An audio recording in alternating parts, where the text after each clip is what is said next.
Bom dia a todos.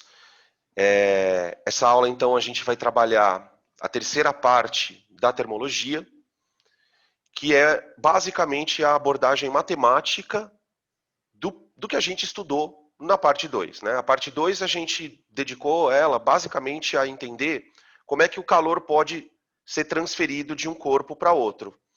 E aí a gente viu que essa transferência ela está associada a 3 tipos de eventos. Ou a gente propaga calor, ou é possível se propagar calor por radiação, por convecção ou por condução, certo? Muito bem, agora o nosso problema passa a ser outro. Como é que a gente calcula esse calor transferido? Bom, a gente precisa ter em mente duas coisas. Quando um corpo recebe ou perde calor, 2 tipos de eventos podem acontecer com esse corpo. Quais são eles? Ou esse corpo vai sofrer variação de temperatura, ou ele vai sofrer mudança de estado. Isso vai depender da temperatura em que ele esteja no início do processo, né? Vai depender da quantidade de calor. Então, por exemplo, se eu pego um pedaço de gelo e aqueço, inicialmente ele vai mudar a temperatura e depois vai entrar num processo de fusão. Se eu dou uma certa quantidade de calor para a água, ela vai aquecer e dependendo dessa quantidade de calor, ela vai mudar de estado. Então, a gente costuma olhar para um material e, vamos dizer assim, determinar propriedades térmicas. Né? O calor latente e o calor específico, também chamado de calor sensível, eles são 2 propriedades térmicas de um corpo. Essas propriedades térmicas estão associadas a esses 2 eventos que eu estou dizendo para vocês. Então, assim, quando você dá calor para a água, ela varia a temperatura? Varia. Mas ela varia como? Quem vai te dar resposta para isso é o calor sensível. Quantas calorias eu preciso para derreter um pedaço de gelo? A informação quem vai te dar é o calor latente. Então, o calor sensível e o calor latente são as 2 propriedades mais importantes da aula, tá? Além do calor sensível e do calor latente, nós temos uma terceira propriedade, que também é uma propriedade térmica, mas ela é uma propriedade térmica não associada a substâncias de maneira geral. Ela é associada a objetos, que é a capacidade térmica. Então, assim, do ponto de vista conceitual, eu tenho que entender 3 conceitos hoje: capacidade térmica, calor latente e calor sensível. É basicamente isso que a gente vai tentar fazer, ok? Então, deixa eu mostrar aqui algumas coisinhas para nós lermos juntos. Já colocar as tabelas para a gente poder... Primeiro vamos conversar um pouquinho sobre essas propriedades e depois a gente faz alguns exemplos e entende algumas coisinhas melhor, tá? Então aqui eu falei para vocês, ó, a capacidade térmica, na verdade, ela não é uma propriedade de uma substância. A gente não costuma, embora você possa calcular, tá? A gente costuma expressar a capacidade térmica para um copo, para uma jarra, para um recipiente de isopor, algum tipo de recipiente onde você vai efetuar as trocas de calor. Então, vamos imaginar, né? Você pega lá um copo, aí você põe água no copo e põe gelo. Quando você põe água e gelo dentro do copo, é claro que vai haver troca de calor, mas o copo participa desse processo. Então, a capacidade térmica é uma forma da gente incluir na nossa análise matemática o corpo que está servindo como recipiente onde a troca ocorre. Então, eu tenho aqui, ó, a capacidade térmica do corpo, eu deixei esse espacinho aqui para a gente escrever formulinhas, tá? Então, a capacidade térmica de um corpo, ela é representada pela letra Czão. E o que ela mede? Ela mede, vamos ler aqui a frase que a gente vai entender, ó. Ela mede a razão entre a quantidade de calor transferida e a variação de temperatura. Q sobre ΔT, ou Δθ. Tá? Daqui a pouco a gente analisa um pouco isso, com exemplos. Então, por exemplo, se eu tenho um recipiente que tem uma capacidade térmica, sei lá, de 5, quer dizer que ele absorve 5 calorias para variar 1 grau Celsius. Se o recipiente tem capacidade térmica 3, é porque ele vai receber 3 calorias e vai esquentar 1 grau Celsius. Eu falo sempre em esquentar, mas isso pode acontecer o contrário, né? Se o corpo está perdendo calor, a temperatura baixa. Então, a gente espera que a capacidade térmica tenha uma unidade que é caloria por grau Celsius, tá? Pode ser joule por Kelvin? Pode, né? No sistema internacional, inclusive, que a gente não usa muito na física, é joule por Kelvin, certo? Joule por Kelvin. Muito bem. Segundo caso, esse já é um caso um pouco mais complicado, que é o que eu estava comentando com vocês agora há pouco, que é o calor específico. O calor específico, ele leva em consideração uma outra coisa. Geralmente o calor específico ele é dado para, pode ser dado para materiais, pode ser dado para substâncias também, mas ele leva em consideração a massa do material. Tá? Olha o que ele diz aqui na definição. O calor específico é uma quantidade de calor que deve ser fornecida ou retirada para que uma certa massa de uma substância sofra uma variação de temperatura.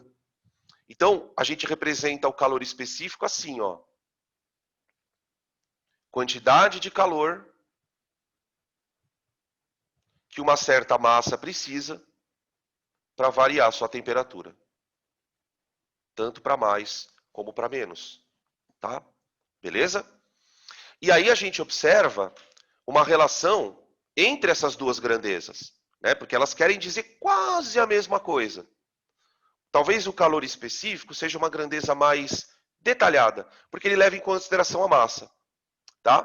Por isso que eu disse para vocês que, geralmente, o calor específico é dado para coisas, tipo madeira, água, álcool, óleo, para materiais desse tipo. A capacidade térmica é dada para o copo, para a jarra. Geralmente ela é usada para os objetos que a gente vai, onde nós vamos trabalhar. Beleza? Consegue enxergar aqui, ó, a relação? Peraí, perdão. Aqui, ó. Isto aqui é a capacidade térmica, né? Então existe uma relação aqui, ó. Então, observação.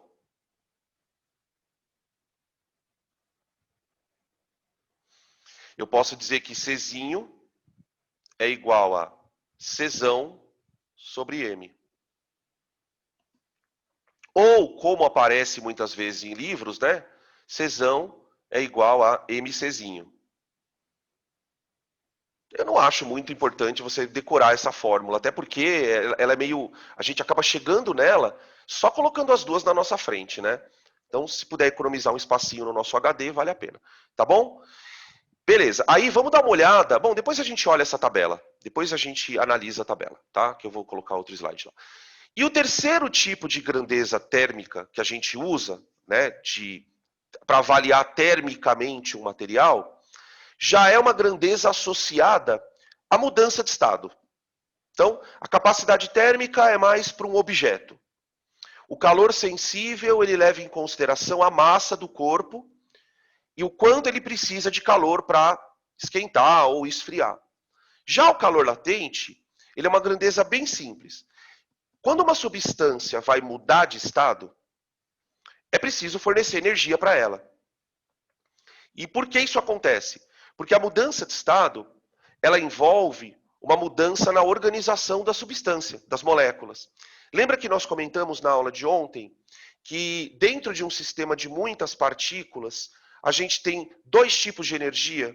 Nós temos a energia cinética, associada a movimento, e temos a energia potencial, associada à organização do sistema. Quando um sistema está mudando de estado, quem aumenta é a energia potencial, não a cinética. Você tem duas situações bem distintas. Quando a temperatura está variando, é porque a energia cinética das moléculas está variando. A mudança de estado, ela não está associada à mudança de temperatura. Por quê? Porque ali o que está acontecendo é uma mudança de energia potencial. Então a pergunta que se faz é a seguinte, né? Para entender o calor latente. Quantas calorias eu preciso para derreter uma coisa? Quantas calorias eu preciso para tirar, né, do composto, da substância, para congelar? Quantas calorias eu preciso doar para um líquido para ele ferver? Quantas calorias eu preciso tirar de um gás para ele condensar? Então, essa pergunta do quantas calorias eu preciso para mudar de estado, quem responde é o calor latente. Né? Olha o que ele fala aqui, ó. O calor latente é uma quantidade de calor necessária para fazer uma massa M mudar de estado. Simples. Tá? A gente costuma representar o calor latente pela letra L. Tá? E a definiçãozinha dele é a quantidade de calor para uma certa massa mudar de estado. Né? E aí nos exercícios, esse L vem às vezes com uma inicial. Pode ser um calor latente de fusão, um calor latente de condensação, um calor latente de ebulição e assim por diante. Tudo bem? Beleza? Tá? Ah, outra coisa importante. Bom, depois eu falo. Eu vou comentar as unidades aqui. Tá? Podem tirar print, porque agora eu vou separar um slide para cada dessas definições, só para a gente entender um pouquinho melhor. Tá?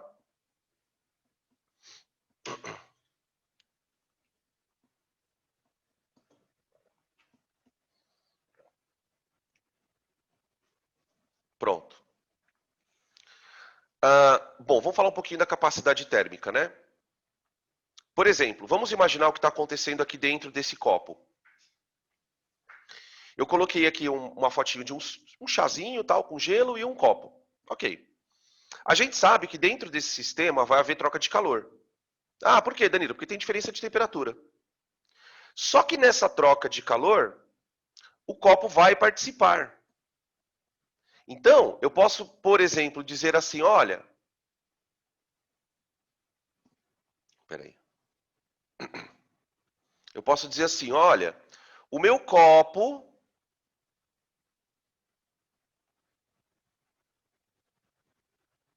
tem uma capacidade térmica, eu vou chutar um valor, tá, gente? Porque eu não sei exatamente qual que é a capacidade térmica do vidro.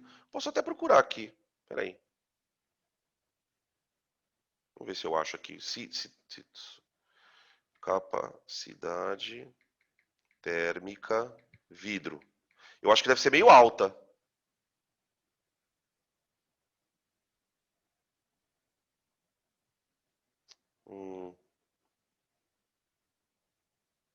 Tô procurando aqui de vidro. Não tem. Tem do zinco, tem um monte de metal aqui, mas não achei do vidro, não. Então eu vou chutar um valor, tá? Vamos lá, vai. Supor 40 calorias por grau Celsius. Exemplo.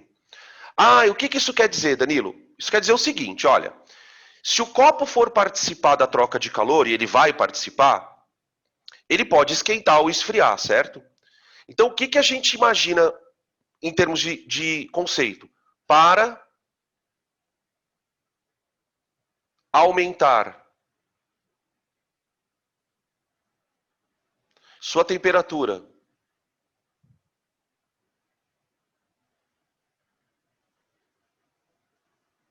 de 1 grau Celsius, o que deve acontecer com esse corpo? O corpo deverá receber 40 calorias.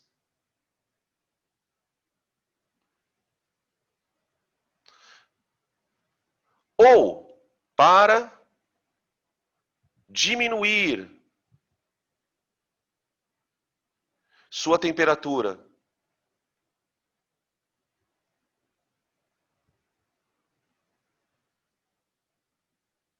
de 1 grau Celsius, o corpo deverá perder 40 calorias.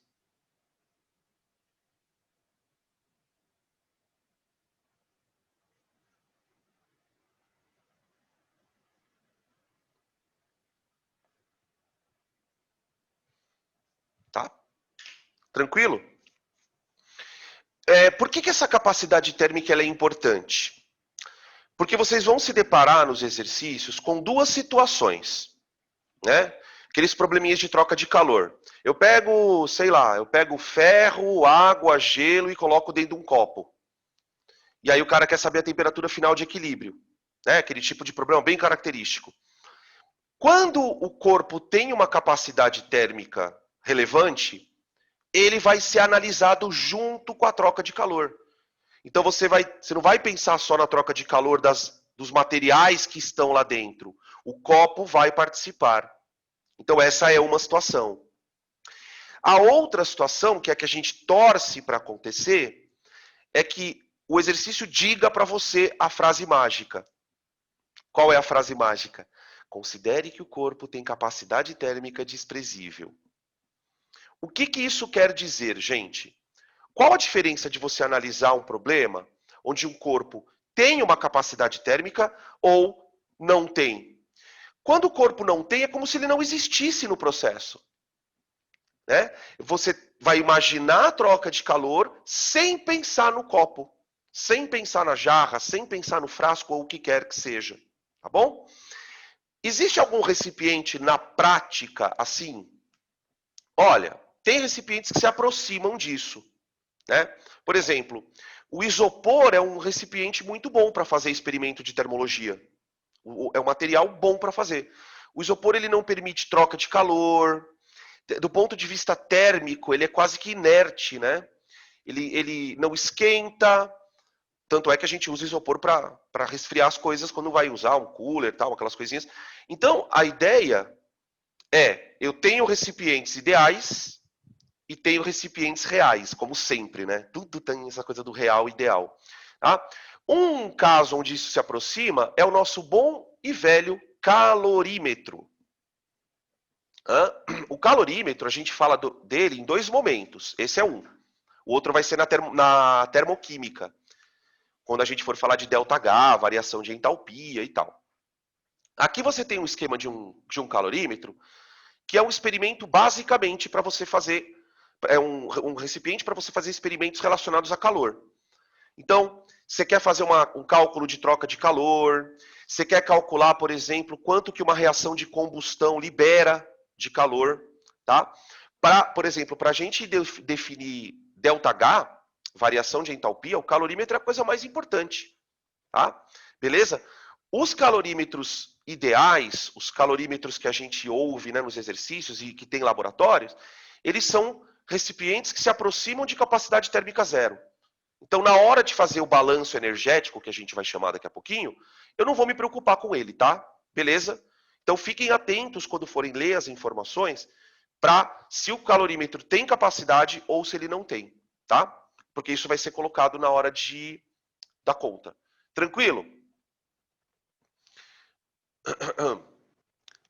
Calor específico. Calor específico. Vamos colocar aqui a formulinha. Né? Calor específico. Q sobre M vezes delta teta. Beleza? A ideia do calor específico é pensar assim. Até ontem eu fiz essa analogia, na hora que a gente estava discutindo, não me lembro o que. Eu falei assim, olha, imagina que eu chegue para uma substância e entregue para ela 10 calorias. Tô te dando de presente aqui. 10 calorias. O que a substância faz quando ela recebe 10 calorias? Ela vai esquentar. Mas ela vai esquentar quanto? É isso que o calor específico vai dizer. Só que tem um detalhe. Ele vai dizer isso para uma certa massa. Então, por exemplo, vamos comparar o calor específico da água e do vidro, para a gente tirar algumas conclusões. Aqui na tabela, o calor específico da água é 1 caloria por grau Celsius. Então, quer dizer, para a água, se eu der 1 caloria para ela, para 1 grama de água, né? Ela sofre uma variação de temperatura de 1 grau Celsius. Eu coloco variação para mais ou para menos, né, gente? Por conta do fato de você estar tirando ou não. Tá bom. E para o vidro, hein? Para o vidro, 0,2 calorias pegam 1 grama de vidro e fazem ele variar 1 grau Celsius.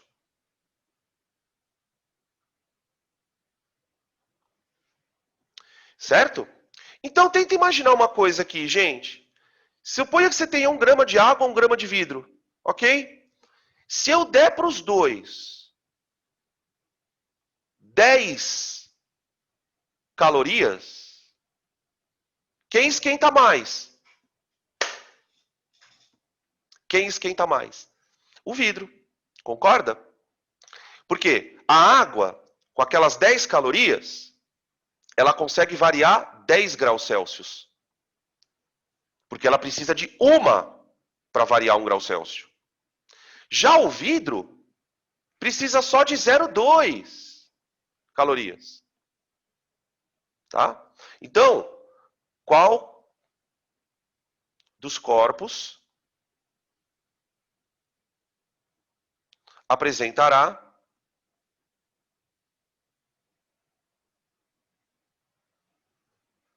maior delta teta? Né? É claro que a conta que eu estou fazendo ela está bem simples, mas eu vou mostrar para você como é que você faz isso no exercício. Né? Então eu dou 10 calorias para o corpo. O que eu vou fazer? Peraí, estão me chamando aqui. Sim, no SI deveria ser joule. Sim, sim. Não. Olha só, toma cuidado. Você vai trabalhar com a unidade que ele te der. Se o cara, olha a unidade do calor específico. Né? Geralmente, na termologia, não há uma, como é que se diz? Não há uma preocupação tanto em ficar no sistema internacional. Tanto é que a gente trabalha muito mais com a caloria do que com o joule. Então, na hora do exercício, você vai atentar para duas coisas. Primeiro, olha para a unidade do que ele está te dando. Segundo, veja o que ele te pergunta, porque ele pode falar para mim, por exemplo, calcula a temperatura final em Kelvin. Então, o que a gente costuma fazer, né? Você tem lá a equação, que é essa daqui, né? Se a gente isolar a quantidade de calor, a equação fica daquele jeito que vocês estão cansados de ver. Então, por exemplo, eu faria assim, ó, na questão. E aí eu falo na questão da unidade, ó. Então, para a água, eu faço isso, ó. 10 igual a massa vezes o calor específico vezes a variação de temperatura dela. Essa variação de temperatura, ela vai sair em grau Celsius. Por quê, Danilo? Porque o calor específico foi dado em caloria grama grau Celsius. Então, quer dizer, na hora de usar a fórmula, você vai ter o calor em caloria, a massa em grama e a temperatura em grau Celsius. Agora, se o cara pedir para transformar, você faz a conta primeiro e depois transforma. Eu acho que fica mais prático, tá? Para o vidro, 10 calorias, 1 grama, o calor específico do vidro é 0,2, vezes a variação de temperatura do vidro.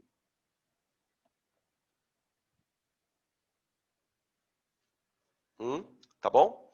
Beleza? Tranquilo. 10 dividido por 0,2 dá... Olha lá. Beleza? Então a gente tem substâncias ou materiais que têm uma sensibilidade maior ao calor, em termos de precisar de menos calor para esquentar mais. E tem substâncias como a água, né? A água, gente, ela é um verdadeiro reservatório de calor. Ela guarda calor de uma forma absurda. Né? Você vai olhar aqui na tabela que eu estou mostrando para vocês, o calor específico da água é o maior dessa lista aí, ó. Tá? O calor específico do gelo é metade do da água.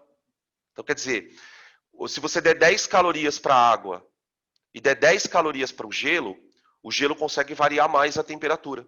Então, quer dizer, como é que você pode analisar rapidamente o calor específico, né? Numa prova de múltipla escolha, por exemplo. Olha, quanto menor o calor específico, maior vai ser a variação de temperatura que o corpo vai sofrer quando você der calor para ele. Né? Não é à toa que a gente tem aqui, ó, o calor específico de metais é bem pequenininho, ó. Olha como é pequenininho o calor da prata, do ouro, até em comparação com a madeira, ó. Você vê que a madeira, ela tem um calor específico parecido com o do gelo, ó. Então, quer dizer, eles têm quase o mesmo comportamento térmico em relação a calor, né? Quando você pensa em materiais do tipo metal, ó, aí já cai bastante, ó. Tá? Tudo bem, beleza? Isso explica, né, aquela questão que a gente analisou da areia. Lembra? Que a areia esfria mais rápido, esquenta mais rápido, né? O calor específico da areia é próximo do vidro.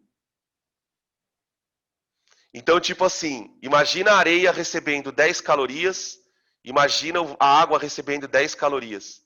Olha a variação de temperatura. Por isso que durante o dia, quando você pisa na areia, ela está muito quente, muito quente. Né? E a água não está tão quente. Né? Por que isso? Porque a água ela consegue manter a sua temperatura não tão variando, recebendo calor. A água não, a areia, perdão. Né? A areia ela é muito mais sensível a esse aquecimento. Então você pisa na areia, ela acaba ficando muito mais quente. Tá bom? Beleza, podem tirar print dessa tela para a gente analisar o calor latente. Calor latente.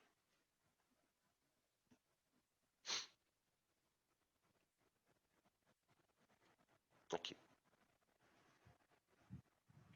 Eu coloquei o calor latente que eu peguei do livro, né? De uma tabelinha lá com 3 substâncias: água, hélio e nitrogênio. Tá? A primeira coisa que eu queria chamar a atenção aqui é o seguinte: veja que a tabela de calor latente ela deve ser interpretada em 2 aspectos. O que eu quero dizer com isso? Você pode ter processos aqui endotérmicos, ou seja, processos onde o material está absorvendo calor, e pode ter processos exotérmicos, quando ele perde o calor. A diferença de um calor latente para o outro é o sinal. Por exemplo, ó, o calor latente de fusão da água é 80 calorias, quase 80 calorias por grama. Nos exercícios, normalmente, eles põem 80, tá? Para fusão da água. O calor de vaporização da água é 539,2. Eles costumam colocar 540. Tá? E veja que nos processos exotérmicos, o calor é o mesmo. Então é mais ou menos assim, ó. Se você tem uma substância X sólida e quer transformar em X líquida, você tem um processo de fusão. Opa, peraí. Você tem um processo de fusão. Nossa senhora, peraí, gente, calma. Desculpa aí. Estou tentando fazer a seta para o outro lado e não consigo. Aqui. Você tem o processo de fusão. No processo de fusão, você usa o calor latente de fusão, com sinal positivo.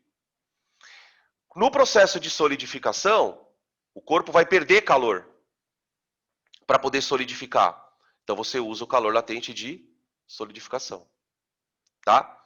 Notem uma coisa. O calor latente, que a gente representa por L, que é dado por Q sobre M, ele pode ser escrito em calorias por grama. Tudo bem? Agora presta atenção que eu vou fazer uma ponte com a química. Caloria eu posso transformar em joule, não posso? Grama eu posso transformar em mol, não posso? Se você conhecer a massa molar do composto. Quando eu transformo o calor latente de caloria por grama em joule por mol, este calor latente ele ganha um nome: entalpia de mudança de estado. Entalpia de mudança de estado. Opa. De mudança de estado. Tá? O conceito de entalpia de fusão, entalpia de ebulição, entalpia de vaporização, entalpia de solidificação é exatamente o mesmo do calor latente. Só que é uma roupagem diferente, né? Na física a gente usa ele em caloria por grama, ou joule por grama, enfim, né? E na química a gente usa em joule por mol. Quantos joules são necessários para evaporar um mol de água? Quantos joules são necessários para derreter um mol de água? E assim por diante. Tá bom? Tranquilo? Eu vou colocar uma observação aqui. Todo mundo sabe, mas eu vou deixar registrado aqui. Né? Durante as mudanças de estado, daqui a pouco a gente vai falar sobre isso. As mudanças de estado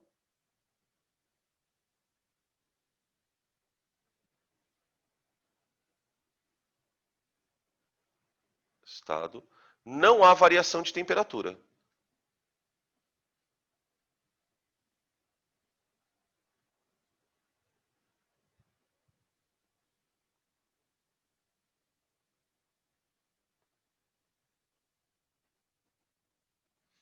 Já falei, né, um pouquinho, porque durante a mudança de estado, toda a energia que a substância está absorvendo, ela está sendo usada não para aumentar a agitação só, não para aumentar a agitação, mas para aumentar a desordem. O afastamento das moléculas naquele sistema, ele vai requerer energia. Lembra que as moléculas, elas são mantidas, gente, relativamente unidas por força intermolecular. Então, se eu quero derreter a água, se eu quero ferver um líquido, eu vou ter que quebrar essas interações ou diminuir um pouco a intensidade delas. Então, isso vai me custar energia. Então, é como se a gente pensasse assim: olha, se a substância está mudando de estado, as moléculas estão pegando aquela energia para se desorganizar. Depois que todas as moléculas se afastaram, depois que toda a substância mudou de estado, se você continuar dando energia, aí sim elas voltam a aumentar a temperatura. As partículas começam a se agitar mais, tá? Uma outra coisa que eu queria comentar aqui, gente, é mais pontual com a água especificamente, é o seguinte, ó. Existe uma diferença enorme, não que nos outros também não exista, né? Mas no da água existe uma diferença enorme entre o calor latente de fusão e o calor latente de vaporização. Como é que a gente deve interpretar isso? A gente deve interpretar assim, olha, para você derreter 1 grama de gelo, você precisa de menos energia do que para ferver 1 grama de água. Quer dizer, a passagem do líquido para o gás, ela vai envolver mais energia do que a passagem do sólido para o líquido. Qual a explicação para isso? Lá da química. Quando você transforma um sólido num líquido, você não chega a quebrar as interações moleculares. Você só afasta um pouquinho, mas as moléculas ainda têm uma interação bem significativa. Quando você transforma um líquido num gás, aí sim. Porque o estado gasoso, as moléculas já não interagem mais uma com a outra. Então, quer dizer, uma coisa é você, vamos dizer assim, diminuir a intensidade de uma ponte de hidrogênio. Outra coisa é você quebrar a ponte de hidrogênio definitivamente. Por isso que a evaporação, ela requer uma quantidade de energia maior, né? Tem bastante questão de biologia, quando a gente falou um pouco sobre isso na aula de ontem, né? Quando aborda o conceito de homeostase, que fala um pouco sobre essa questão da água, da sudorese, né? O mecanismo de sudorese, ele é um mecanismo extremamente eficiente.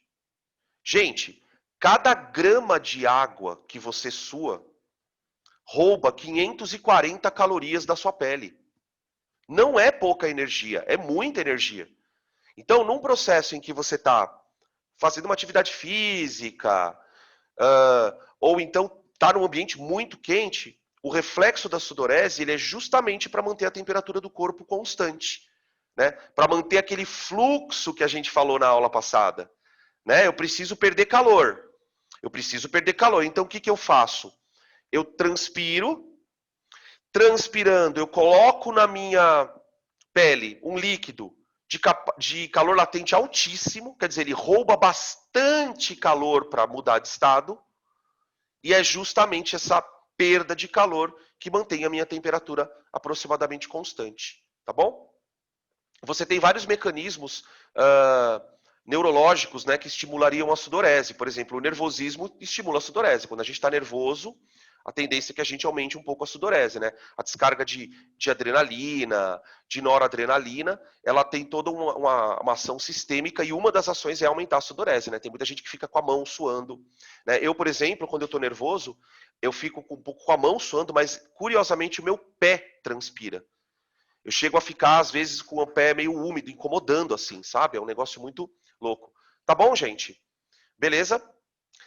Esse questionamento, né, do porquê que o calor latente de vaporização ele é maior que o de fusão, ele é explicado basicamente pela questão da interação molecular. Tá? Tranquilo? Posso passar aqui?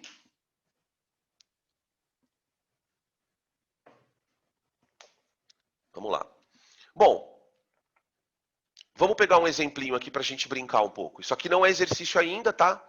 Eu tirei só um exercício, um modelinho, para a gente fazer umas contas. Ele fala assim, ó. Determine a quantidade de calor necessária para provocar a fusão total de um bloco de gelo de 200 gramas, que está a uma temperatura inicial de menos 10 graus Celsius.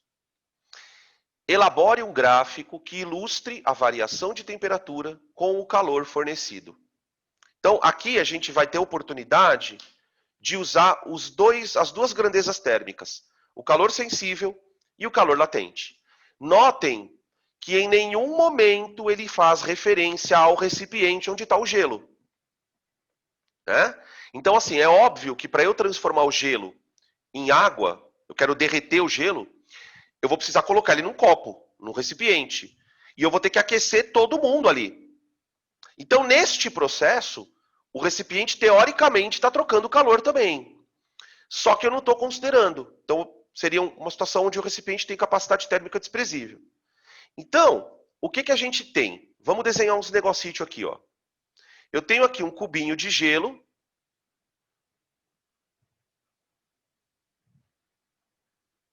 Com uma temperatura de menos 10 graus Celsius.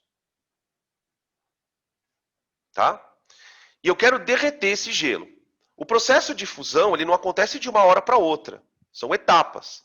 Primeiro eu tenho que gastar um calor,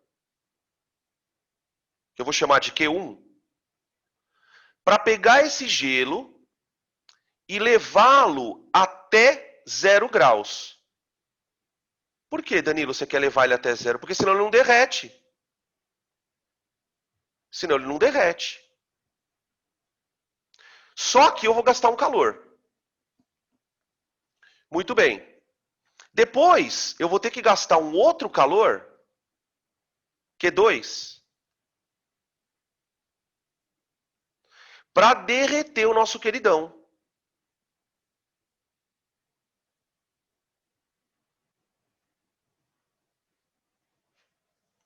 Certo? De tal maneira que a quantidade de calor total que eu vou gastar, eu estou falando porque eu sou a fonte de calor, né? Então eu vou esquentar o sistema para conseguir dar calor para ele, para que ele consiga aquecer e depois derreter.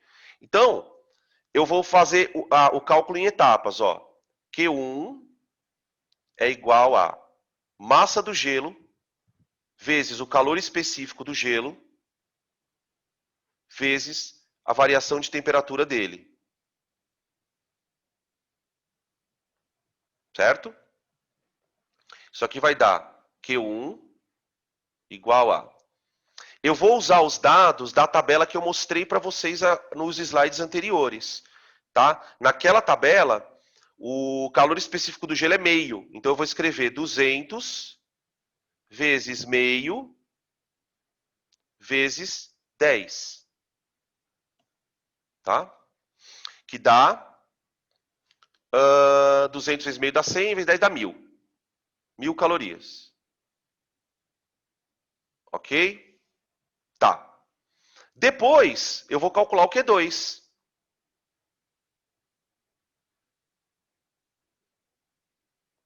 Massa. Só que agora, o processo Q2, ele envolve uma mudança de estado. Na mudança de estado, a gente vai trabalhar com a ideia de calor latente. Então, eu uso o famoso Q-mole. Tá? Nós estamos trabalhando com o calor latente ali. Beleza. Q2 igual a 200 vezes, eu vou usar 80, arredondado. Tá aqui. Tá bom? 16 mil. Você percebe uma coisa, gente? Você gastou muito mais energia para derreter do que para esquentar o gelo. Isso tem a ver com a grandeza térmica, né? Para você esquentar o gelo, você precisava de meia caloria para cada grama esquentar 1 grau. Meia caloria, uma miséria. Agora, para derreter 1 grama de gelo, você gasta 80 calorias. Percebe como esse processo é muito mais, requer muita energia? Ô, gente, fazendo só um parênteses aqui, vocês imaginem a quantidade de energia que a Terra está absorvendo para causar o derretimento das calotas. Vocês imaginem o grau que nós estamos de retenção de calor na atmosfera para estar perdendo as calotas. Isso é muito sério. Muito. Porque o gelo não é uma coisa fácil de se derreter assim. Né? Você precisa de muita energia.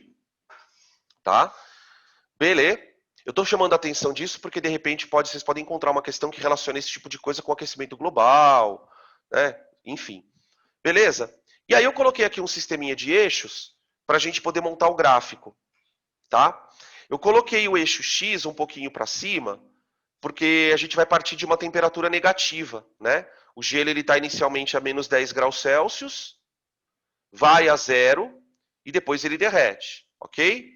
Então, ó, ele pede para a gente montar um gráfico que ilustre a variação de temperatura pelo calor fornecido. Então, eu vou colocar a variação de temperatura, eu vou colocar no eixo X. Vamos colocar θ, né, na verdade. Não é delta θ. Você coloca aqui a temperatura em graus Celsius, tá? Em função da quantidade de calor em calorias, tá? Beleza. Então, ó, a gente vai partir do menos 10. Menos 10. Aí, esse corpo ele vai receber 10 mil calorias. Espera aí.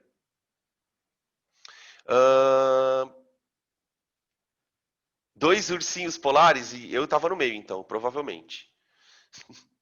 E a pergunta, eu acho que eu sei qual é, aquela fotinho, né, que eles estão super magrinhos numa, tipo uma ilhazinha de gelo, né? É. Mas eu era mais ursinho polar quando eu era mais gordinho, né? Agora eu tô que nem o ursinho da Antártida lá, que tá morrendo lá. Da Antártica, né? Não da Antártida. Na Antártida tem pinguim, né? Ou tem urso lá também, não sei. As pessoas acham que só onde tem neve tem urso, né? O que o urso polar tá fazendo em Cuiabá, né? Pra você ver como o clima tá louco. Ai, ai. O Marcelão me chama de urso até hoje. Você pode ver quando eu encontro com ele, vocês já viram. Ô, urso, e aí, beleza? Tá? Então, ó, eu parto de menos 10 graus e vou subir, ó. Sobe, sobe, sobe, sobe, sobe, sobe, sobe, sobe, tum. Agora presta atenção, ó, por exemplo, para quem vai fazer uma prova discursiva, ou pega aqueles exercícios, né, de você tem que elaborar a questão, você tem que botar um ponto aqui, ó. Quando a temperatura chegou a 0 graus, você já tinha dado 10, não, 10 não, 1000 calorias para o gelo. Certo? Beleza. Beleza. Agora, ele vai entrar no processo de fusão. Quando é que o processo de fusão vai terminar, galera? Alguém pode me responder? Não vem com essa resposta de que quando toda a massa do gelo for derretida. Eu sei disso. Nossa, que grosso que eu fui agora, né? Não me vem com essas respostas. Nossa senhora, que grosso. E aí? Quando é que acaba a fusão?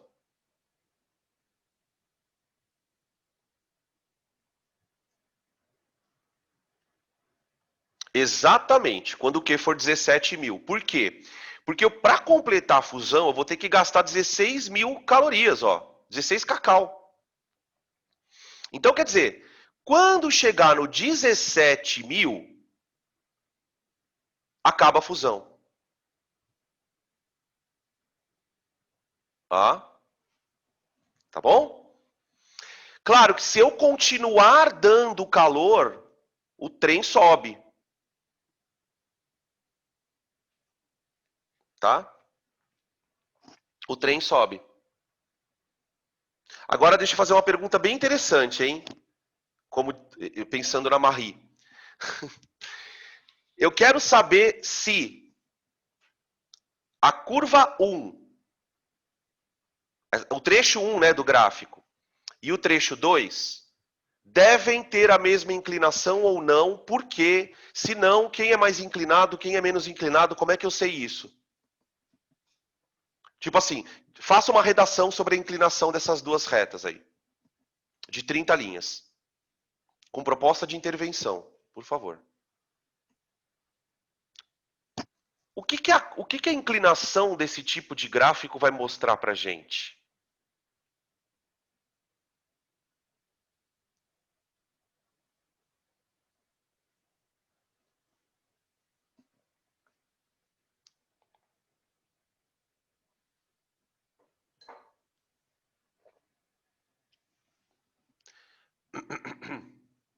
Olha! Vixe Maria, hoje vocês estão, hein? Ô, a aula de domingo funciona melhor com vocês, hein? O que acontece?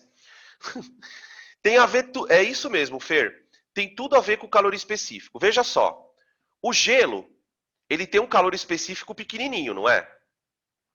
Então, com pouca caloria, ele variou bastante a temperatura.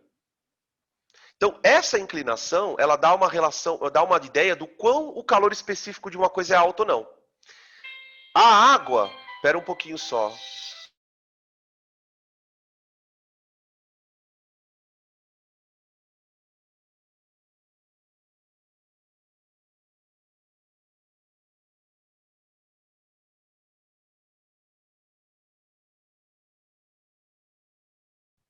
Oi. Ah, a pessoa foda, me liga. Ah, tá na padaria comendo e me liga. Ah, que ódio. Adoro padaria. Entenderam o que eu estava falando, gente? Então, ó. Danilo, mas aqui a gente nem tem nenhuma informação sobre a água. Claro que tem, gente. O calor específico do gelo é 0,5 caloria por grau Celsius. O calor específico da água é maior.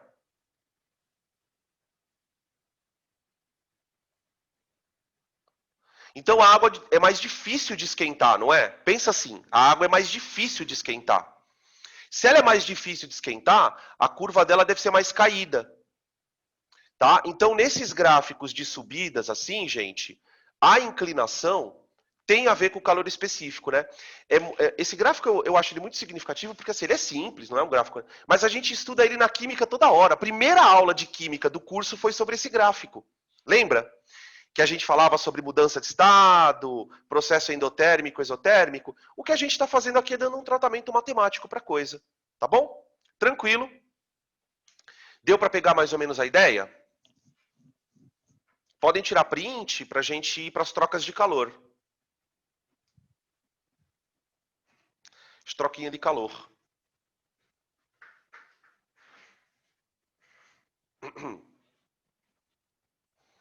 Trocas de calor, gente. Tá? A gente tem dois tipos de análises quando vai fazer um problema de troca de calor.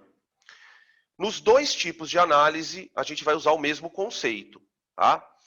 Aqui nós temos duas figurinhas, uma foto, na verdade, um desenho, de dois tipos de trocas de calor. Tá? Então aqui eu tenho um recipiente, tá? Que a gente vai chamar ele de calorímetro, e eu tenho vários corpos em contato. Tá? Beleza. Cada corpo ali tem uma temperatura. Então, conforme você coloca os corpos em contato, eles vão trocando calor até atingir o tal do equilíbrio térmico, que foi uma das primeiras coisas que a gente falou na aula, no assunto, não é? Esse tipo de troca de calor não envolve mudança de estado. Ele é uma troca de calor onde está todo mundo ali ou esfriando ou esquentando. Né? Já na segunda foto, você tem um problema um pouco mais complexo. Por quê? O cara, ele está colocando gelo e água. Então, ele está colocando uma mesma substância em estados diferentes. E aí começa uma situação meio complicada. Por quê? Porque o gelo vai doar calor, vai roubar calor da água e vai haver uma troca de calor também. Aí você fala assim, Danilo, mas qual é o problema de uma em relação à outra? Porque geralmente esse tipo de situação é mais difícil de você prever o que você tem no final. Quando envolve-se mudança de estado, né, você pode pensar assim, bom, eu posso ter tanta água e pouco gelo que todo o gelo vai derreter. Pode ser que eu ponha tanto gelo que essa água acabe congelando. Então você tem análises um pouco mais difíceis. Agora, o que todos eles têm em comum? O princípio da conservação da energia. Se tem um corpo ganhando, é porque tem um outro perdendo. Agora, é óbvio que eu preciso considerar uma frasezinha mágica, que está na primeira linha do texto. Num ambiente termicamente isolado, não há troca de calor com o meio externo. Ou seja, se não há troca de calor com o meio externo, significa que os corpos vão ficar trocando calores entre si. Então, a gente pode dizer a seguinte coisa. Pelo princípio da conservação da energia, né? O princípio da conservação da energia diz o quê? Que num sistema físico isolado, a energia dele é constante. Pode ser energia mecânica, o que você quiser. Aqui nós estamos falando de energia térmica, né? Então, o princípio da conservação da energia diz o seguinte, que a quantidade de calor perdido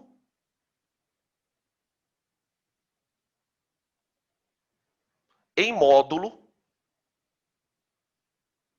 olha eu colocando vetor aqui, como se fosse uma quantidade de movimento, olha a cabeça da pessoa, onde está, é igual ao módulo do calor recebido.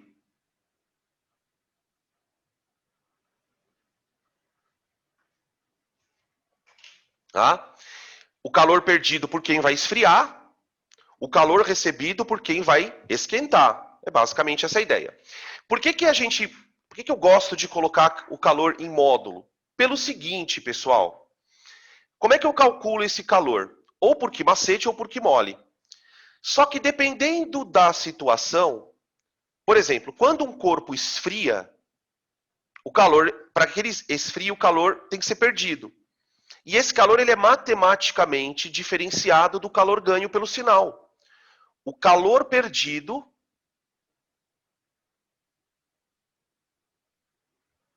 ele é menor do que zero. E o calor recebido, seja por quem for, ele é maior que zero. Tudo bem? Ou seja, a gente pode escrever isso de um outro jeito, né? Que o calor recebido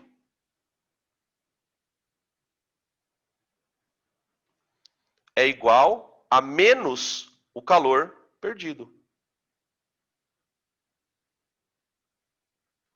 né? Para um corpo perder 10, o outro tem que ganhar 10. Então, quer dizer, os calores eles têm sinais opostos, tá? Ou seja, o Q recebido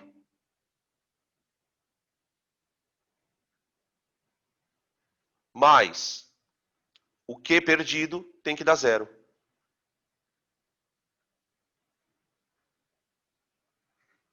Só que é a equação mais usada na termologia. Tá? A partir dela você consegue fazer previsões do tipo qual vai ser a temperatura final do sistema. O cara pode te dar a temperatura final do sistema e pedir para você descobrir um calor específico de alguém. Você tem várias perguntas que vão orbitar ao redor dessa conta, tá bom?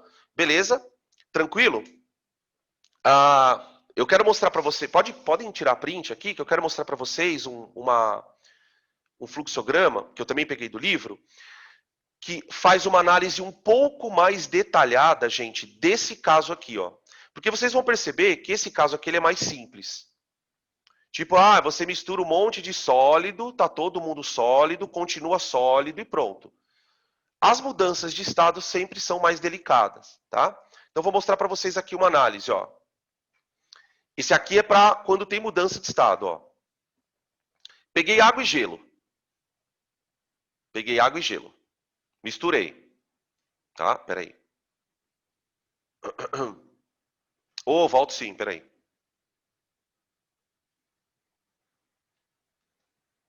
Aqui.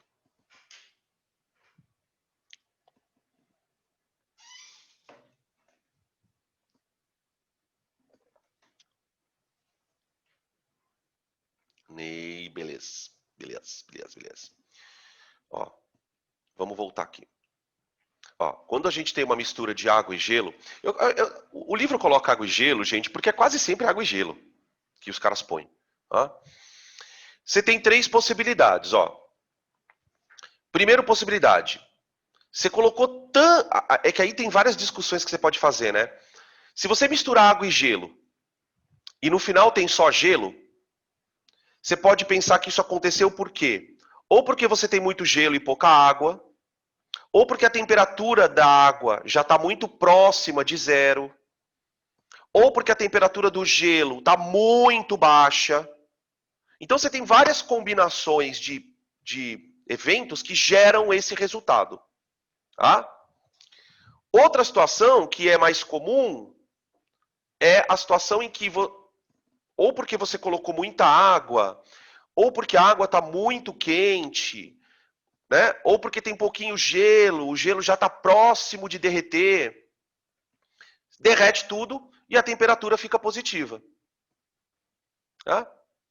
E você tem uma situação em que ocorre uma parte do gelo derrete, por exemplo, mas ou então uma parte da água congela, mas não é suficiente para derreter tudo, nem congelar tudo. Então fica ali uma mistura de água e gelo. Né? A mistura de água e gelo, ela só vai existir, né, nas condições que a gente está, a 0 graus. Tá? Então, os problemas de troca de calor que envolvem a mudança de estado, para que você faça essa conta da soma de energia, o que aconteceu com fulano, o que aconteceu com Beltrano, você precisa ter uma previsão do que vai acontecer. Então eu vou derreter todo o gelo? Ou não, eu vou derreter só uma parte do gelo?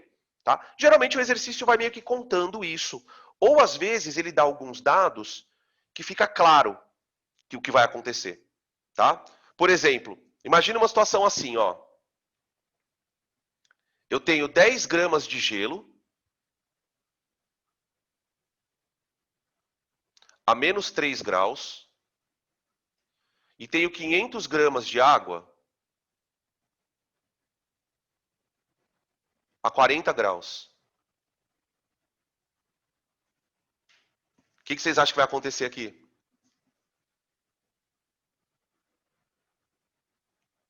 Só gelo, só água ou mistura de água e gelo?